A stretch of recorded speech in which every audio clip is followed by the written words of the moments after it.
Goeiemôre en 'n baie hartlike welkom ook so in die begin van lydingstyd. In hierdie tyd bedink ons, wat is die dinge wat ons aandag nodig het? Wat is die dinge wat wanneer ons aandag daaraan skenk, dat dit God se naam eer bring? In hierdie tyd, in lydingstyd waar ons onsself verdiep met 3 bewegings, vas, gebed en die gee van almoses, is 'n wonderlike tyd waar jy jou fokus daadwerklik skuif. En die vraag wat jy miskien dalk kan antwoord of mee kan besig wees in hierdie tyd is, wat het nou my aandag nodig? Of wie het nou my aandag nodig? En waaraan wil ek in hierdie tyd my aandag gee? Omdat ons in 'n wêreld leef wat 'n klomp die heeltyd ons aandag vra. En wanneer jy doelbewus in hierdie seisoen jou aandag vir iets gee, dan is jy besig om op 'n baie spesifieke manier jouself in te rig om ook so met hierdie praktyke in die lydingsreis om tot God se koninkryk, maar ook binne in jouself 'n diepe reis mee te maak. In hierdie tyd is dit ook 'n tyd van skuldbelydenis. 'n Tyd om vir 'n oomblik weer in die spieël te kyk. Vir 'n oomblik weer te kyk na jouself en vir die Here se genade ook te vra. 'n Tyd om 'n belydenis te maak. Nie dit net met jou mond te maak nie, maar dit amper met jou lewe te maak. Belydenis met jou lewe. 'n Terugkeer te maak na die Here. Die Here self wat jou roep tot hierdie terugkeer. Ons teksgedeelte is die woorde daaruit Joël 2 en ons lees vers 12 tot 16. Maar nou sê die Here, kom met julle hele harte terug na my toe.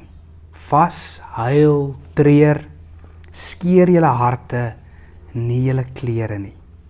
Kom terug na die Here julle God toe. Hy is genadig en barmhartig. Hy is lankmoedig en vol liefde. Hy is bereid om straf te herroep. Wie weet of hy nie die straf sal herroep nie, of hy nie weer voorspoed sal gee nie, sodat daar weer graan en drankoffer sal wees vir die Here julle God. Blaas die ramshoring in Sion, bepaal 'n dag om te vas. Roep die gemeente bymekaar. Roep die volk op, reinig die gemeente, laat die leiers bymekaar kom, bring die kinders saam, selfs die wat nog dit drink. Die bruidegom moet uit sy kamer uitkom, die bruid uit haar wittebroodskamer. Die gemeente word opgeroep. Ek en jy word opgeroep. Teruggeroep met julle hele harte, met julle hele hart terug na my toe. Skeer julle harte, nie julle klere nie. Maak dit baie, baie persoonlik. Laat dit so lyk, julle oproep, hoe die Here ons terugnooi.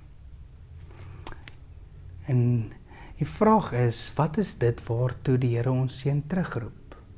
As ons dink aan die gemeente in Efese, in Openbaring, dan hoor ons dat hulle het hulle eerste liefde versaak. Hulle word daartoe teruggeroep. Waartoe? Wat het ek en jy versaak? Wat is die dinge waartoe ons teruggeroep word, sodat dit eer mag bring aan God se naam? Wat is die dinge waarin ek en jy in hierdie seisoen kan aandag gee? Miskien wil jy doelbewus iets intentioneel kom neerlê of opneem. Of miskien wil jy iets of iemand op 'n baie spesifieke of doelbewuste manier iets van die Here se liefde en barmhartigheid wys.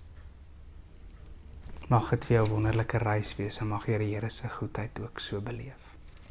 Wonderlike Here, dankie vir die liefde en die genade. Ons wil in hierdie seisoen sê, Here, ons wil ons harte skeer voor U. Ons wil opreg, Here, vra dat U ons sal reinig, dat U ons op hierdie terugkeer, dat U ons sal herkalibreer, dat ons die pad terug sal vat en sal antwoord op U wat ons terugroep. Mag ons ook daartoe gehoorsaam en daarvoor gehoorsaam wees. Dankie vir U genade. Amen.